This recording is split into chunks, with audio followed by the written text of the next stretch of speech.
არის პრობლემა. ჩვენ ღობეზე ვცადეთ ჯერ ქარსაფარის გაკეთება, მაგრამ არ გაამართლა, იმიტომ რომ უჯრედები ძალიან წვრილი ქონდა და ქარი არ გაატარა და ღობე დაშალა.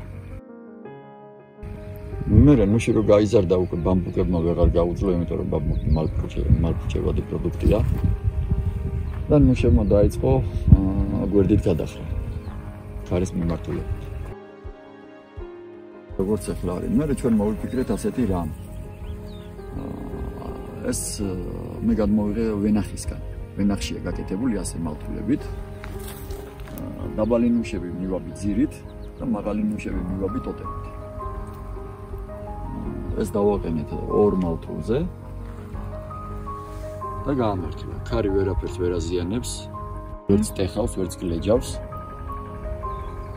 და ანუ კარგად იმუშავა და გადავწყვიტეთ მთლიან ნაკვეთში, მთლიან რაოდენობა ნუს გავუკეთოთ ეს. ჭიისგან თავი რო დაგვეცვა, კანი გავაცალეთ. იმიტომ რომ მერქანსა და კანს შორის ჭია ბუდობს, გავასუფთავეთ სულ. და გამოვიდა ასე, რაც შეეხება ზევით აწევას. მალთული შედარებით სწორია.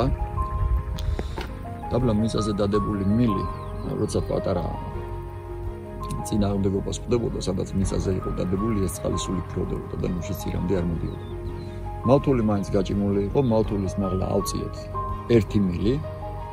მეორე თავისთავად ფესობიდან ცოტა უნდა გადავიტანოთ, რომ ფესი განვითარდეს და წყლისკენ წავიდეს. და ეს პირდაპირ უკვე ჩამოდის მთლიან ბაზოზე, რომელიც გაცილებით უკეთეს ტენიანობას აძლევს, ვიდრე მიწაზე დადებული. ასე უკვე ყველასთან მიდის წყალი. შუაში იონჯას ვთესავთ.